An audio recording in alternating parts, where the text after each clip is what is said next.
2025년 36주차 9월 19일 금요일입니다. 암송 구절을 함께 읽으시겠습니다. 히브리서 4장 16절입니다. 그러므로 우리는 긍휼하심을 받고 때를 따라 돕는 은혜를 얻기 위하여 은혜의 보좌 앞에 담대히 나갈 것이니라. 다시 암송 구절을 읽으시겠습니다. 그러므로 우리는 긍휼하심을 받고 때를 따라 돕는 은혜를 얻기 위하여 은혜의 보좌 앞에 담대히 나갈 것이니라. 오늘의 묵상 본문을 함께 읽으시겠습니다. 그러므로 우리가 저 안식에 들어가기를 힘쓸지니 이는 누구든지 저 순종하지 아니하는 본에 빠지지 않게 하려 함이라. 하나님의 말씀은 살아있고 활력이 있어 좌우에 날선 어떤 검보다도 예리하여 혼과 영과 및 관절과 골수를 찔러 쪼개기까지 하며 또 마음의 생각과 뜻을 판단하나니 지으신 것이 하나도 그 앞에 나타나지 않음이 없고 우리의 결산을 받으실 이의 눈앞에 만물이 벌거벗은 것 같이 드러나느니라. 오늘 본문 말씀을 통하여 하나님께서는 당신에게 어떤 말씀을 들려주시나요? 특별히 마음에 와닿는 단어나 구절이 있습니까? 오늘 본문 11절입니다. 그러므로 우리가 저 안식에 들어가기를 힘쓸지니 이는 누구든지 저 순종하지 아니하는 본에 빠지지 않게 하려 함이라. 성경에서 중요한 의미의 단어들이 구약에서 시간이 지나 신약으로 오면서 점점 더 의미가 확장되어 가는 것을 볼 수가 있습니다. 구원을 뜻하는 redemption은 구약에서는 룻기에서 보듯 땅 무르기를 뜻합니다. 가나안 땅에서는 레위인을 제외한 모든 이스라엘 민족이 땅을 가졌습니다. 하지만 아버지가 일찍 돌아가시고 아이들이 아직 어릴 경우에는 땅을 가지고 있어도 경작을 할 수가 없어서 그 땅으로 소출을 낼 수가 없었습니다. 그래서 가장 가까운 친척이 희년이 되기 전까지 그 땅을 경작하고 대신 땅값을 아버지를 잃은 가정에 주어서 생계를 유지할 수 있게 해주었습니다.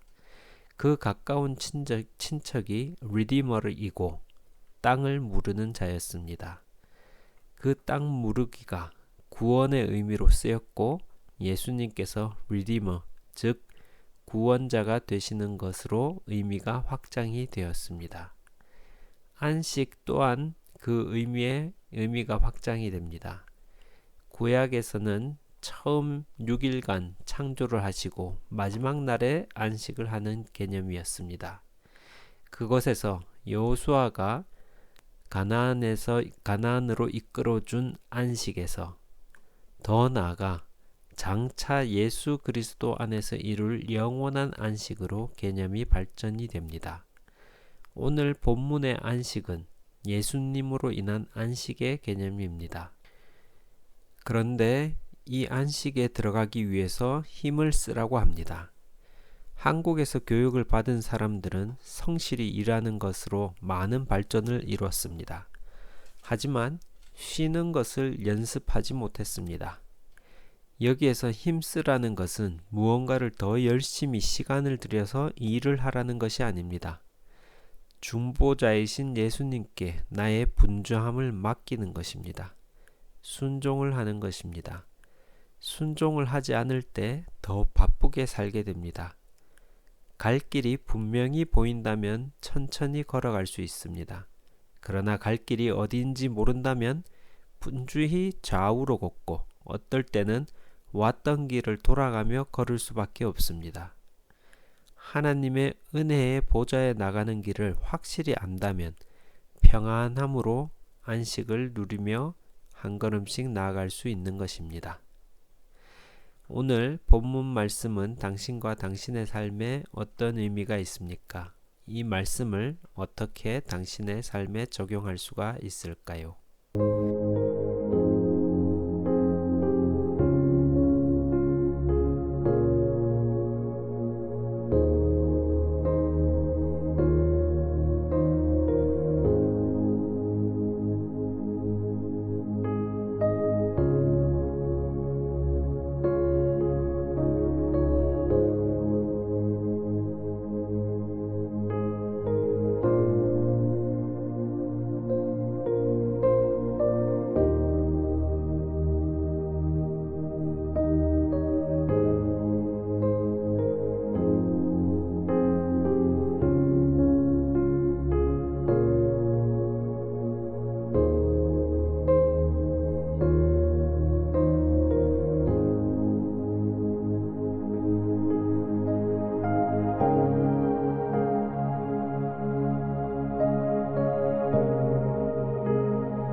오늘 본문 12절입니다. 하나님의 말씀은 살아있고 활력이 있어 좌우의 날선 어떤 검보다도 예리하여 혼과 영과 및 관절과 골수를 찔러 쪼개기까지 하며 또 마음의 생각과 뜻을 판단하나니 13절입니다. 지으신 것이 하나도 그 앞에 나타나지 않음이 없고 우리의 결산을 받으실 이의 눈앞에 만물이 벌거벗은 것 같이 드러나느니라. 하나님의 말씀은 단순한 글자가 아니라 살아계신 하나님의 능력입니다. 말씀은 모든 것을 창조를 하시는 능력이 있습니다. 하나님의 말씀은 혼과 영과 육체를 찔러 쪼개기까지 합니다. 말씀은 처음에는 내가 잃는 것 같으나 말씀을 가까이 할수록 말씀이 내게 능력이 되어 나를 변화시켜 줍니다. 우리의 결산을 받으실 이의 눈앞에 만물이 벌거벗은 것 같이 드러나느니라 라고 합니다. 인간만이 하나님과 나 사이를 가리려고 합니다. 그러나 하나님께서는 우리의 속사람을 보십니다. 나의 지위든지 현란한 말솜씨든지 어떠한 학식으로도 나를 하나님 앞에서 가릴 수가 없습니다. 그런데 그렇게 나를 하나님 앞에 가리려고 할 때에는 참된 안식을 누릴 수가 없습니다. 나를 가리려고 할 때 더 많은 에너지를 쓰게 됩니다. 하나님께 순종은 하지 못하는데 마치 순종하는 것처럼 보이려고 할 때 더 많은 영적, 심리적인 에너지를 써서 안식에 미치지 못하게 됩니다. 나의 모든 것을 하나님 앞에 내려놓고 나의 부족한 부분까지도 하나님께 모두 보여드릴 수 있을 때에 안식을 누리기 시작합니다. 히브리서는 유대인들 중에 예수님을 믿게 된 사람들에게 격려를 하기 위해 쓰여진 글입니다. 그래서 예수님께서 구약의 어떤 제사장보다도 어떤 율법보다도 뛰어난 분이심을 이야기합니다. 예수님께서는 어떤 인간의 지위나 지식에 갇혀 계신 분이 아니십니다. 예수님께 나의 모든 것을 내려놓고 참된 안식을 누리시기를 축복합니다. 이제 당신의 생각을 기도로 적어 보십시오. 당신의 기도는 감사와 찬양일 수도 있고 마음의 고백 혹은 하나님의 도움을 구하는 기도일 수도 있습니다. 자유롭게 기록하되 잠시 시간을 갖고 주신 말씀에 대하여 하나님께 응답하는 기도를 적어 봅시다.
우리 가정을 위하여 기도합니다. 우리 가정이 복음 안에서 하나가 되게 하시고 예배와 기도가 회복되어 세상의 가치가 아닌 예수님의 가치를 따라 사는 가정이 되게 하소서.